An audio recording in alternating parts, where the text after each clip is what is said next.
Singapore का नाम आते ही अमीर तरीन और तरक्की याफ्ता मुल्क का तस्वुर जहन में आता है।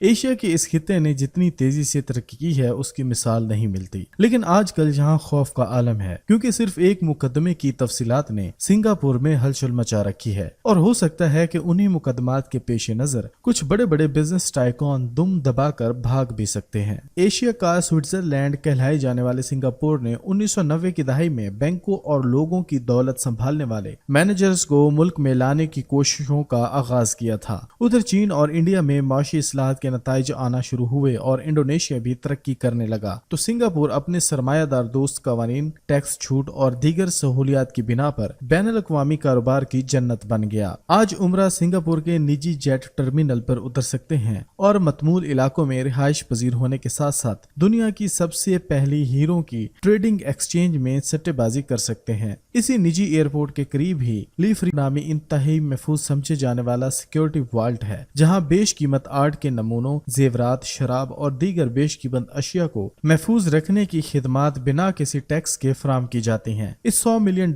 मालियत की जगह को एशिया का फोर्ट नॉक्स भी कहा जाता है। सिंगापुर के असासी जात मैनेजर 2022 में बैरून मुल्क से $435 अरब लेकर आए और जो 2017 के मुकाबले में दुगना रकम थी। एशिया में उमरा की निजी दौलत का नज़्म नस्क संभालने वाली कंपनियों के आधे दफातर सिंगापुर में वाक़ हैं। इनमें गूगल के शरीक बानी सरगेई बर्न, बरतानवी अरबपति जेम्स डायसन और चीनी सिंगापुरी शॉपिंग शामिल हैं, जो दुनिया में हॉटस्पॉट रेस्टोरेंट्स की सबसे बड़ी चेन हाइडियोलो के मालिक हैं। हुकाम का कहना है कि मनी लॉन्ड्रिंग मुकदमे में इल्जामात का सामना करने वाले चंद मुल्जमान का ताल्लुक इन कंपनियों से हो सकता है। सिंगापुर की एक अदालत ने एक ऐसे सनसनीखेज मुकदमे में सजाएं सुनाने का आगाज किया है जिसमें 10 चीनी शहरियों पर बैरून मुल्क मुजुर्माना सरगर्मियों के जरिए हासिल शुदा $2.2 अरब की मनी लॉन्ड्रिंग का इल्जाम लगा था। इस स्कैंडल की जद में मुतअद्दिद बैंक, प्रॉपर्टी एजेंट, बेशकीमत धातों के ताजिर और गोल्फ क्लब आए थे, जिसके बाद छापे मारे गए और पुलिस ने अरबों मालियत के सासे और कैश जब्त किए। इस मुकदमे की तफसीलात ने सिंगापुर में हलचल मचा रखी है क्योंकि तकरीबन 152 प्रॉपर्टीज, 62 गाड़ियां,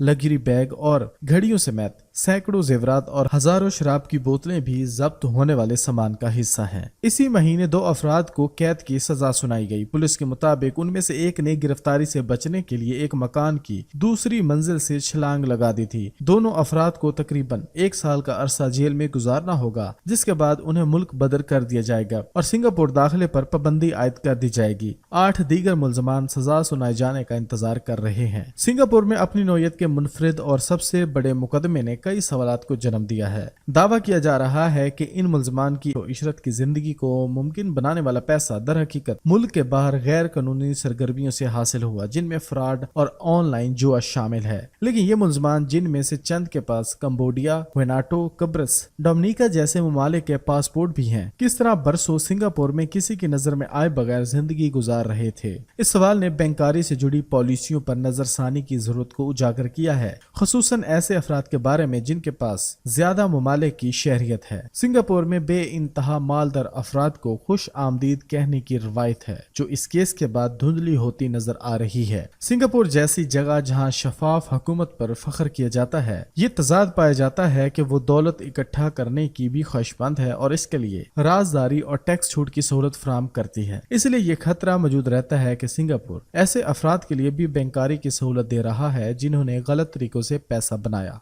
अमीर चीनी शहरियों के लिए सिंगापुर एक पुरकशिश मंजिल है क्योंकि यहाँ हुकूमत का मेयार बेहतर और सियासी इस्तेहकाम मौजूद है। साथ ही साथ सिंगापुर की चीन से सकाफती मुमासलत और रवाबित भी हैं, इसलिए हालिया बरसों में ज्यादा से ज्यादा चीनी पैसा सिंगापुर पहुँच रहा है। इस मुकदमे में नामजद 10 मुल्जमान में से एक 2017 में चीन में गैर कानूनी जुएबाजी के इल्जाम में मतलूब था और बताया जा रहा है कि मुल्जिम चीनी हुकाम से बचने के लिए सिंगापुर आया था। अगर आप हमारे इस चैनल के ऊपर नए हैं तो कॉम डिजिटल को सब्सक्राइब कीजिए। फेसबुक पर आप हमें फॉलो कर सकते हैं। इसके अलावा आप हमारी वेबसाइट विजिट कीजिए www.dailycom.com।